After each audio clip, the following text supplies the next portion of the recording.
Halo, Assalamualaikum warahmatullahi wabarakatuh. Bertemu kembali di channel Rendika Channel, referensinya para mahasiswa.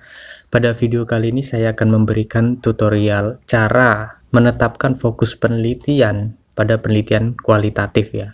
Oke, sebelum kita lanjut ke videonya, bagi Anda yang belum subscribe dulu channel ini. Dan bagi nanti yang apabila masih ada yang dibingungkan, bisa Anda tanyakan di kolom komen. Simak terus videonya. Jangan di skip-skip. Cara menetapkan fokus penelitian kualitatif. Segera.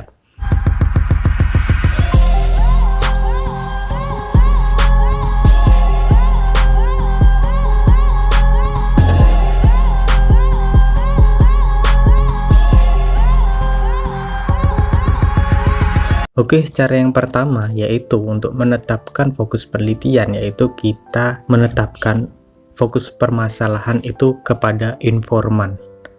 Maksudnya gimana kita menetapkan fokus penelitian kepada informan? Begini, ketika Anda membuat judul skripsi, menjudul proposal, nah ketika sudah jadi judul proposalnya, kan Anda ingin membuat rumusan masalah ya. Rumusan masalah itu awalnya adalah fokus penelitiannya apa. Nah, Anda untuk mengetahui fokus penelitian itu, ini cara yang pertama itu adalah kepada informan. Jadi Anda terjun dulu ke lapangannya, Anda tanyai misalnya, Anda tanyai seseorang di sana. Misalnya kita kan penelitian sosial ya, kita tanyai di sana bagaimana keadaannya, permasalahannya, yang bagaimana ada apa di sana. Nah, kalau kita terjun ke lapangan, ini merupakan salah satu permasalahan yang disarankan kepada informan. Jadi informan itu mempunyai permasalahan apa. Tentunya kita ketika menanyai suatu informan di situ, kita harus pakai 5W. Atau enggak nanti sebuah pertanyaan apa, di mana, bagaimana, dan mengapa. Nah, ini kita tanyakan. Nah, misalnya di situ ada suatu permasalahan, kita akan mendapatkan informasi yang menjadi nantinya dari masyarakat sekitar misalnya, itu yang menjadi fokus penelitian kita. Nah, dari itu kita mendapatkan suatu fokus penelitian. Nah, apakah hal seperti ini efektif? Nah, sebenarnya ini kadang juga tidak efektif, karena kadang juga ada informan yang menutupi permasalahannya atau menutupi permasalahan di lokasi penelitiannya. Biasanya seperti itu. Ada juga informan itu yang tidak tahu. Nah, oleh sebab itu ketika Anda terjun untuk mencari tahu dulu di informannya, Anda jangan membuat informan itu marah. Jangan memaksa untuk menjawab informan itu, karena kadang seseorang itu memang tidak tahu, kadang seseorang itu memang menutupi. Jadi Anda harus pintar-pintar nanti menganalisis sebenarnya ini kira-kira apa sih yang terjadi di sini, dan juga nanti bisa Anda tanyakan kepada orang-orang yang lain misalnya seperti itu.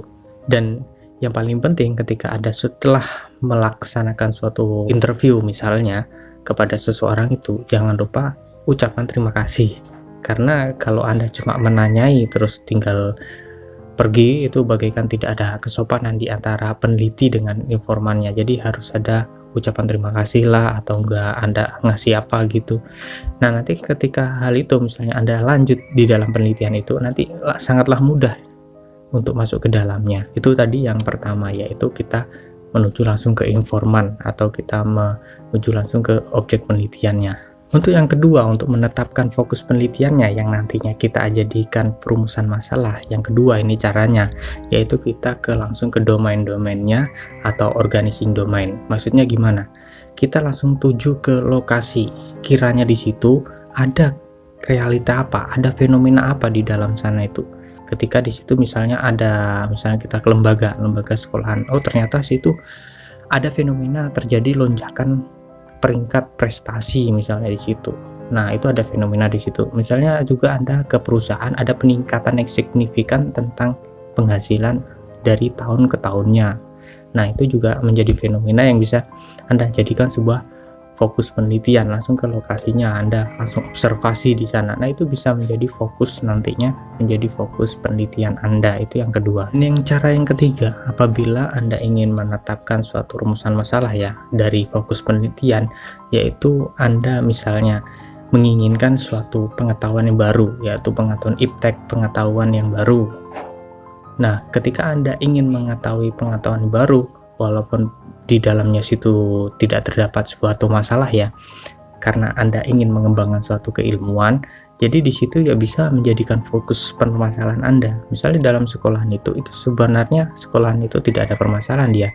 Sekolahannya itu stabil-stabil saja. Dari pendidikannya, dari organisasinya, dan dari segi administrasinya itu sebenarnya baik-baik saja.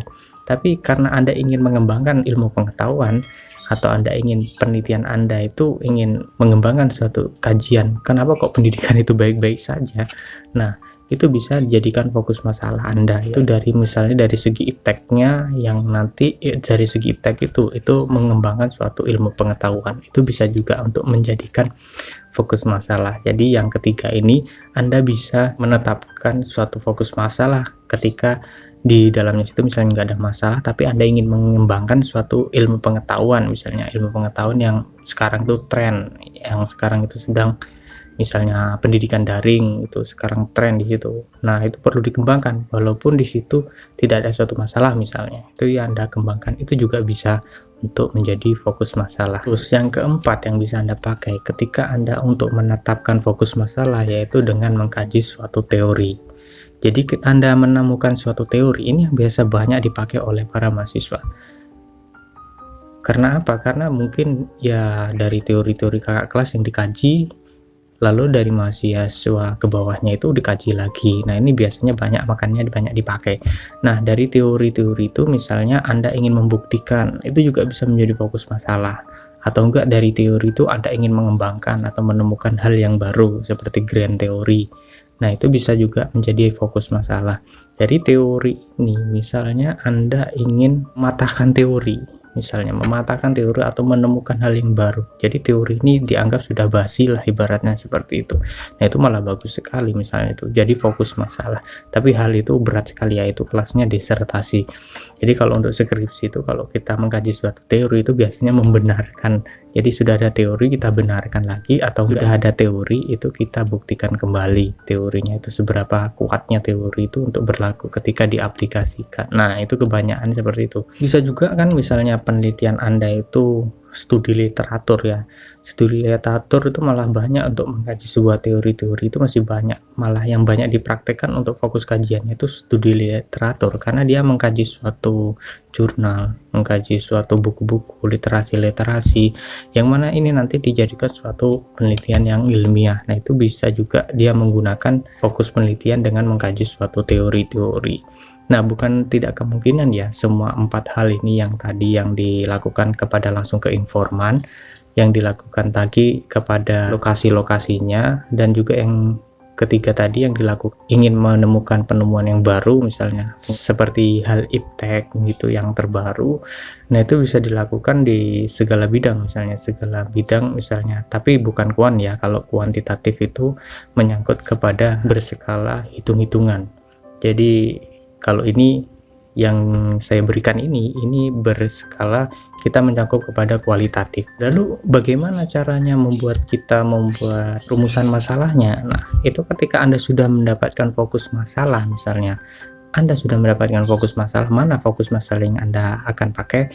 Nah, ketika sudah Anda mendapatkan fokus masalah itu, ketika itu tinggal Anda menggunakan 5W ini. Misalnya Anda membuat pertanyaan apa, bagaimana, atau enggak. Kalau di mana enggak mungkin, kalau di mana itu terlalu sempit, atau enggak mengapa. Nah, ini juga bisa dipakai mengapa, apa, bagaimana, tapi kebanyakan dari para peneliti ini menggunakan bagaimana dan apa.